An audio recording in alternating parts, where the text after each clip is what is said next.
வணக்கம் மக்களே, இது 10th எபிசோட். இது என்னன்னா ஒரு 90s நாஸ்டால்ஜியா சீரீஸ் தான்.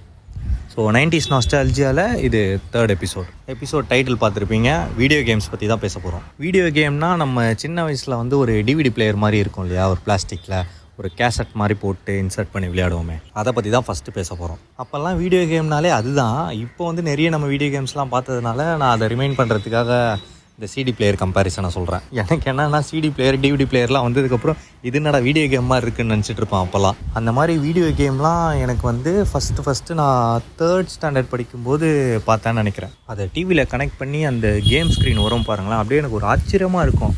சின்னதாக ஒரு கேசட்டை சொருகிறான், இதில் எப்படி இவ்வளோ கேம்ஸ்னு பாருங்கள். இவ்வளோ கேம்ஸ்னு தான் எனக்கு இந்த மேட்ரு ஞாபகம் வருது.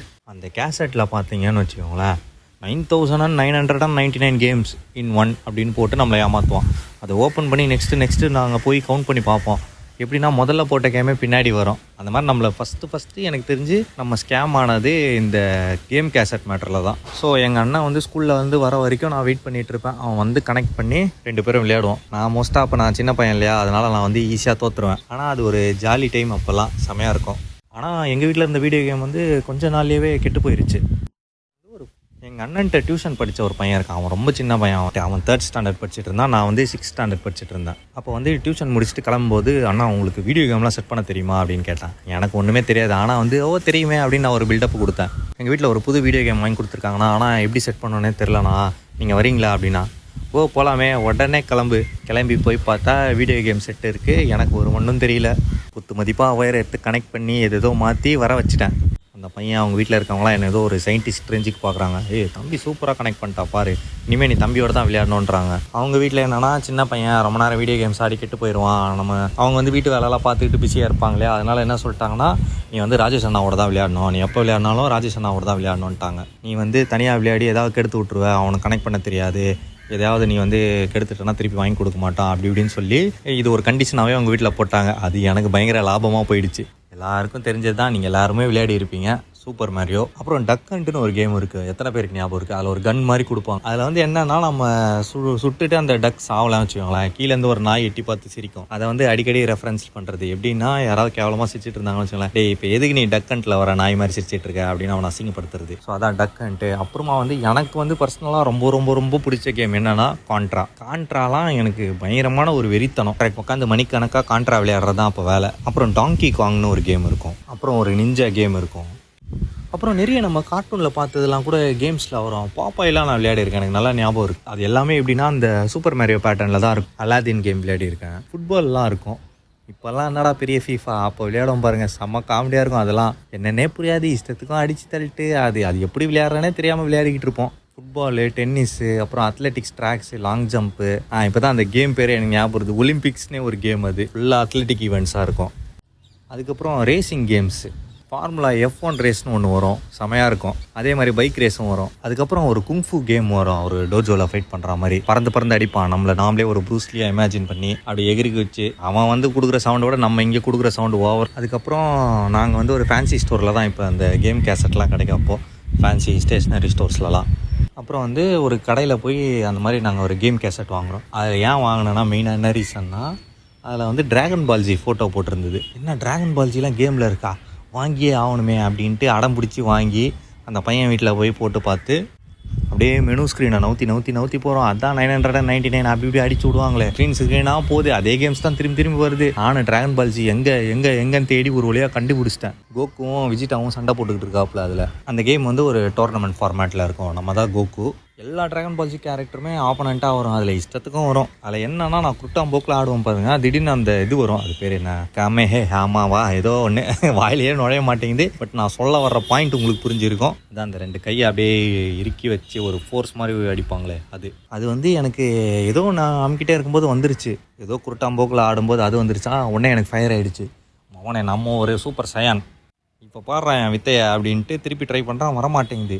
அந்த பையனுக்கு அது பெருசாக பிடிக்கல. ஆனாலும் அடம் பிடிச்சி டிராகன் பால்ஜி தான் விளையாடணும் அப்படின்னு டெய்லி அவனை அடம் பிடிச்சி அந்த கமேஹாமா விடுறதுக்கு ட்ரை பண்ணிகிட்டு இருப்பானா.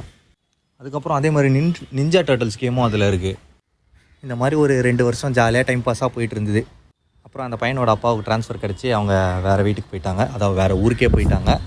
அப்போலேருந்து என்னுடைய வீடியோ கேம் செஷனும் கட் ஆயிடுச்சு.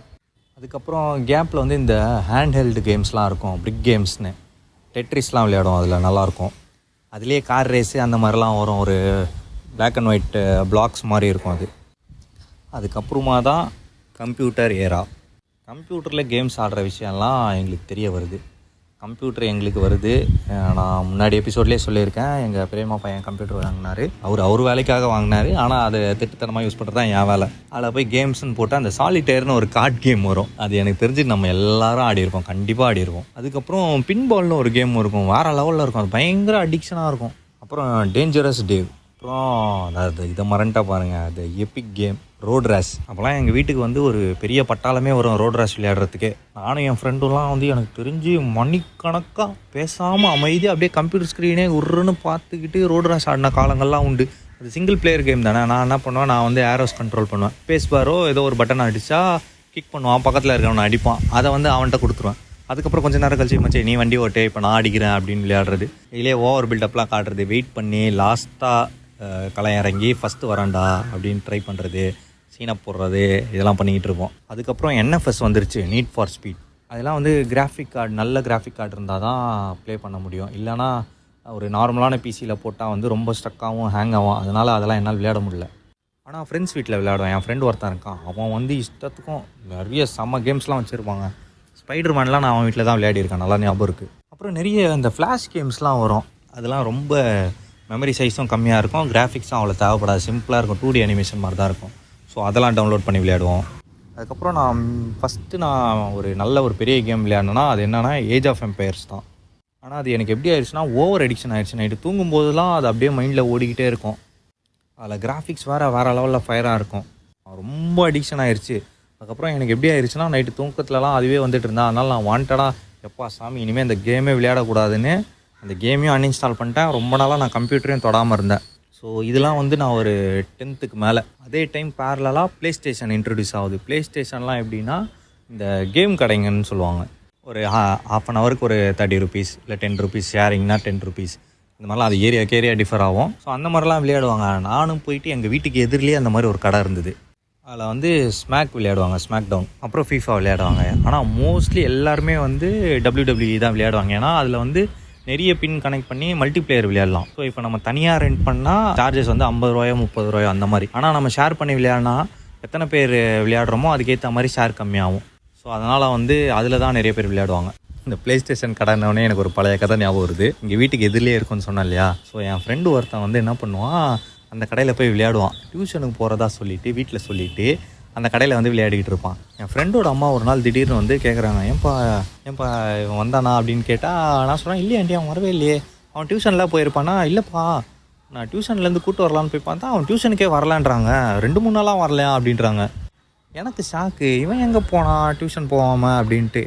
வந்தால் எங்கள் வீட்டுக்கு வரப்போகிறான். இல்லை ஆண்டி அவன் வரல அப்படின்னு சொல்கிறேன்.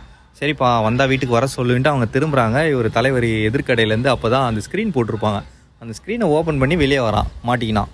வீட்டில் கூப்பிட்டு போய் கும்புறு கஞ்சி காய்ச்சிருப்பாங்கன்னு நினைக்கிறேன். அதை பற்றி நான் அதுக்கப்புறம் பேசவே இல்லை வந்துட்டேன். இந்த பாட்காஸ்ட் கேட்கும்போது அவன் என்னை காரி துப்புவான், டே பாவி அப்படின்ட்டு. நான் வந்து பெருசாக ப்ளே ஸ்டேஷன்லாம் விளையாடுனதில்லை. ஏன்னா எனக்கு வாங்குறதுக்கும் காசு இல்லை, விளையாடுறதுக்கும் காசு இல்லை.